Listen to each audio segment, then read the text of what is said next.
Hi everyone, it's Miss Tapia. Here is your quick start to Noodletools.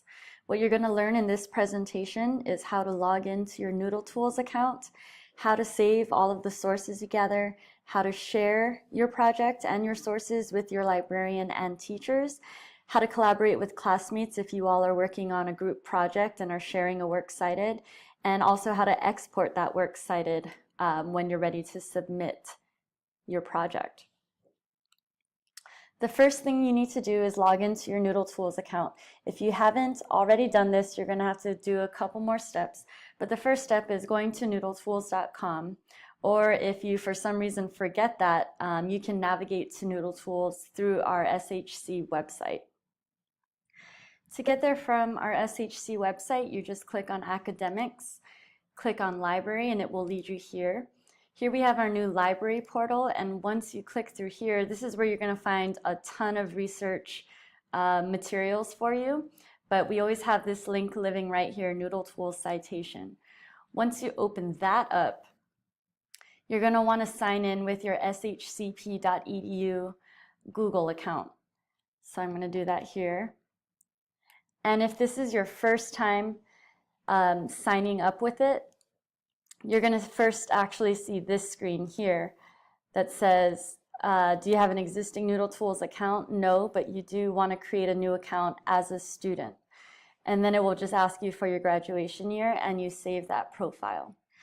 Once you're logged in, you're going to see the project screen.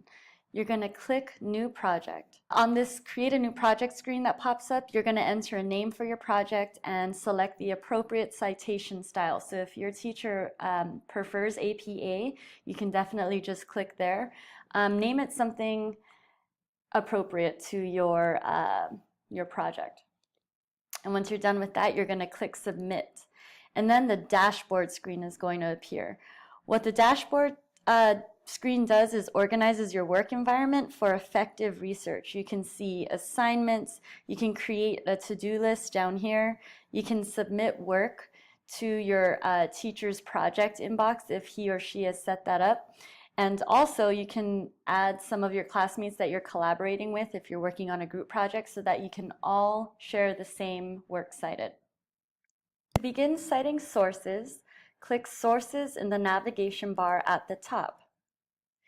On the Sources screen, you click Create New Citation, and you're going to select the best match for your source from the choices given. If you are using one of our library databases, you click Database, and very often the databases will give you a ready-made citation. So there are two ways of doing this. You could either just export it, or if it does not have that option, you can copy the ready-made citation, click on Original Content in Database, and here there's a little link that says Copy and Paste a Citation. You just paste that citation in there. You really don't need to fill out any of this, and you can just go ahead and save that. If you're using a regular website or a book or anything like that, even a YouTube video, you need to be citing it. Even if it's a photograph, you should actually be citing that as well. So you can see all of the different sources that you can cite. Just pick the one that you think is the most appropriate, and you can fill out any of the information it asks for. If you don't know how to fill out, find the author of the article or find, what is the name of the website or what the web page is, please visit the website below. If your source is a book, of course, you'd click the book option, and you can actually easily find your book by either typing in the ISBN number or the title of the book. And so, for example, we had Great Gatsby.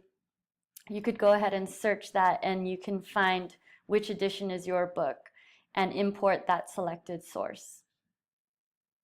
What Noodletools is doing is it's keeping all of your sources in one place.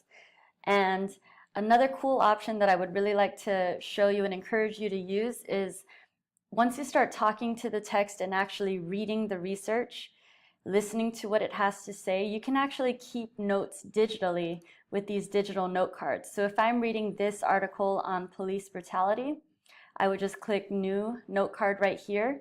You can name the title of your note card whatever it is you want. In this box, you can see you can copy and paste direct quotations from the article itself. And in this box here, you can put things into your own words. You can paraphrase it. You can make sure that you're not plagiarizing, that you've got the idea you want to paraphrase.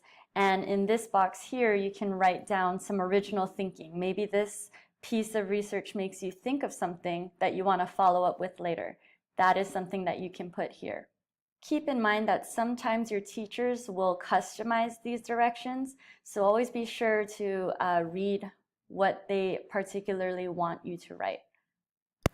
Later on, when you're ready to review your note cards, you can click the Show option and you can review them here. Or you can click on the note cards button up here and you can actually move them around like this. Maybe you want to put them into categories. Maybe once you start figuring out how you want to organize your paper, you can start moving these around. You can color code them. You can use them however you want. You just double click on them to see your notes again. And finally, when you're ready to export your Works Cited page so that it can show up on its own page at the end of your paper or perhaps at the end of your presentation, under the Sources button, you click Print Export. You can print and export this to Google Docs. And if you just give it a minute, and what you'll end up with is a beautiful Works Cited page with everything in order, with correct indentations. Just to note, this is a paper in APA format, so it says references, but if it were in MLA format, which most of your English and social studies teachers prefer, not all of them, but many of them prefer MLA, which would require this to say Works Cited. But don't worry about that. If you set it up in Noodletools that way from the beginning, it will automatically generate for you. If you ever run into any trouble with your Noodletools account, or if you just need some help with your research, please email me at atapia@shcp.edu, or you can always find me in the library.